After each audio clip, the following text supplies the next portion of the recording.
Investment को बढ़ाने के लिए, इन्वेस्टमेंट टू जीडीपी को बढ़ाने के लिए आपको डोमेस्टिक इन्वायरमेंट क्रिएट होता है, जिसकी आपने कुछ अभी बातें भी की हैं। लेकिन पाकिस्तान के अंदर जो है कि हम ये देखते हैं कि बबल से बनते हैं अचानक। जैसे आजकल जो है कि हर इदारा जो है वो स्मगलिंग की रोकथाम के लिए या मनी मार्केट को कंट्रोल करने के लिए लगा हुआ है, लेकिन जैसे ही ये सूरत हाल थोड़ी सी स्टेबल होगी और उसके बाद फिर सब के सब जो है कि किसी और काम में लग जाएंगे, और फिर यही जिन इदारों की बुनियादी ये जिम्मेदारी है वो आंखें बंद कर लेते हैं और चीज़ें फिर उस हद तक चली जाती हैं कि अचानक फिर किसी को जो है कि ख्याल आता है और ये सारा काम करते हैं।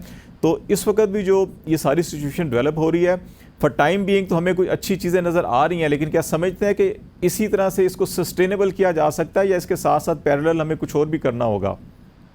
खालिद साहब, आपने बहुत ही सच्ची बात सामने रखी है।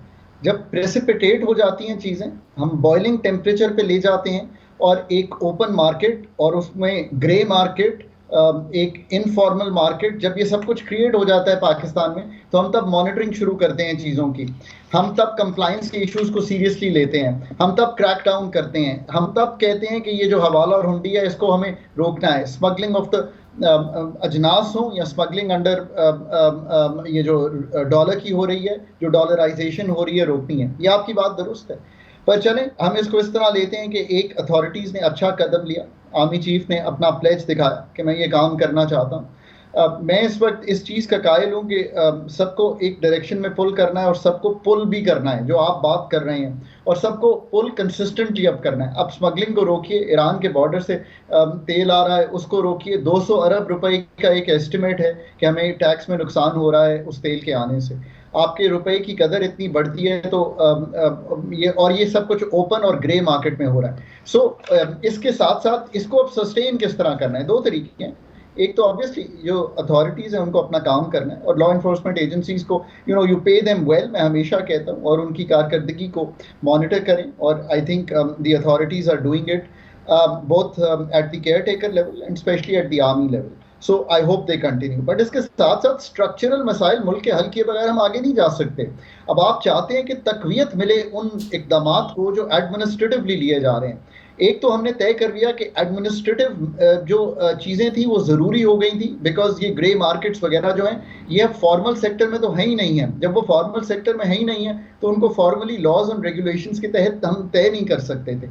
बट स्ट्रक्चरल मामला, चाहे वो हमें ये जो इस वक्त कंपनीज हैं, हमारी जो एक्सचेंज कंपनीज हैं, इनको ए रेटेड करके ये जो ग्रे मार्केट से निकाल के, और ये जो बी कंपनीज हैं इनसे निकालना है। हमें चाहे लिक्विडिटी बढ़ानी है इंटरबैंक में, इंटरबैंक भी डिसफंक्शन कर रहा है क्योंकि उसमें लिक्विडिटी नहीं है, तो रुपए की कदर पे प्रेशर आता है। उस लिक्विडिटी को इन द शॉर्ट रन हमने बढ़ाना है through the debt instruments, IMF और बाकी।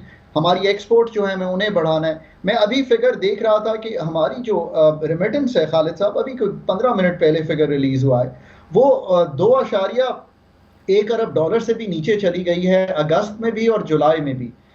ये अच्छा ओमन नहीं है। जुलाई अगस्त मिला के तकरीबन पिछले जुलाई अगस्त से 1.5 अरब डॉलर के करीब हमारी रेमिटेंस डाउन है। ये क्यों डाउन है? क्योंकि ओपन मार्केट में बहुत महंगा बिक रहा था डॉलर। अब लेट्स गेट दिस बैक। हमारी जो रेमिटेंस है उसमें बहुत बड़ा पोटेंशियल है। सो वो स्ट्रक्चरल काम हमने करने हैं जिससे ये चीज़ें ठीक हों। और फिर स्ट्रक्चरल असल काम तो वो हैं कि जो 52 लाख SMEs हैं उनको भी एक्साइट करना है, जो एनर्जी सेक्टर है उसको ठीक करना है, PIA से जान छुड़ानी है, एनर्जी सेक्टर में गवर्नमेंट का कंट्रोल भी कंट्रोल करना है, क्रॉपिंग पैटर्न ठीक करना है। अब ये सब खालिद साहब काम तो हमारे करने के हैं, ना ही IMF ने करना है, ना ही कोई बाहर की इन्वेस्टमेंट ने आके करना है। बाहर की इन्वेस्टमेंट तो तब अट्रैक्ट होगी जब आप ये सब काम करेंगे बियॉन्ड जो हम इमीडिएट लाने की कोशिश कर रहे हैं। आप उनको ज़रूर, हम 9 मिलियन हेक्टेयर है इस वक्त हमारे पास एग्रीकल्चर में जो कल्टिवेट नहीं हो रहा, आप उनको ज़रूर ऑफर करें corporate farming, cooperative farming. But इसके साथ साथ हम अगर ये बाकी भी काम करेंगे तो then we can be a shining star.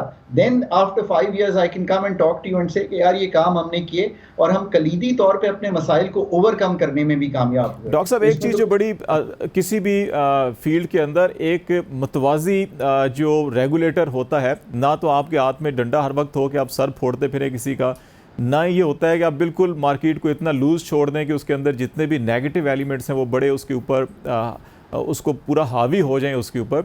तो पाकिस्तान के अंदर इस वक्त भी जो एक इन्वेस्टमेंट की कमी या जो रेगुलेटर्स के करैक्टर को हम देखते हैं, किरदार को, रोल को, उसके अंदर यही नज़र आता है कि जैसे मैंने पहले कहा कुछ टाइम के लिए होता है, कुछ टाइम के लिए गायब हो जाता है। अभी भी 2-4 दिन पहले एक स्टोरी देख रहा था कि जो इवन हम इन्वेस्टमेंट की तवक्को कर रहे हैं कि 25 अरब या 50 अरब डॉलर उन्हीं ममालिक की तरफ से, जहाँ पे एक कंसर्न ये है कि वो अपना रिटर्न या प्रॉफिट कैसे बाहर लेके जा सकेंगे। दूसरा मामला उनका कि जो डिस्प्यूट रेजोल्यूशन है, कि हमारा रेगुलेटर का किरदार या हमारा जो इवन लेजिस्लेटिव जो सिस्टम है सारा का सारा, इसके ऊपर भी उनको कोई एतमाद नहीं है। तो इस हवाले से कुछ बताएंगे कि वहाँ पे क्या काम करने की ज़रूरत है? आपने बहुत अच्छी चीज़ सामने रखी है। एक है कि पाकिस्तान का रेगुलेटरी निज़ाम जो है हमने 10-12 साल में ये क्रिएट किया। ये नेप्रा जोग्रा सारी जो हैं, इनमें हमें बहुत ज़्यादा क्वालिफाइड लोग पाकिस्तान से बाहर से लाने की ज़रूरत है। मैं हमेशा कहता हूँ कि पाकिस्तान के डॉक्टर्स ने पाकिस्तान की सर्जरी करनी है, पर जो रेगुलेटरी निज़ाम है उसकी चूँकि नो हाउ बहुत कम है। अगर तो आपको ज़रूर कोई मिल जाए इंसान जो समझता हो तो आप लाइए, बट अदरवाइज़ आपको इस चीज़ के लिए स्पेशलिस्ट कहीं से लाने पड़ेंगे जो मार्केट क्रिएशन जानते हो। हम हर जगह अपनी मार्केट क्रिएशन जो है ना वो भूल गए हैं। मतलब एनर्जी सेक्टर में हम सिर्फ ये रेगुलेट कर रहे हैं कि कीमतें क्या होंगी। रेगुलेटर का असल काम यह है कि वो एक कंपेटिटिव मार्केट बिहेवियर क्रिएट करे। इस बात में कोई शक नहीं है आपकी।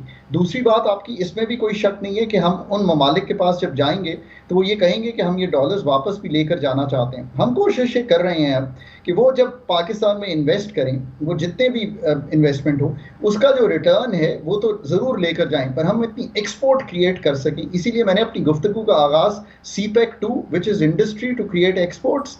और अगर आप अजनास में इन्वेस्ट करवाते हैं मिडल ईस्ट से, तो उसका आइडिया क्या है? उसका आइडिया ये है कि हमें तो फूड सिक्योरिटी मिले, पर जो मिडल ईस्ट की इतनी बड़ी मार्केट है उसकी फूड सिक्योरिटी को भी हम पूरा कर रहे हो। 2028 में इंशाल्लाह पहला कॉपर जब पाकिस्तान से निकलेगा तो हम ये कह पाएंगे कि हमने एक एक्सपोर्ट मार्केट क्रिएट की।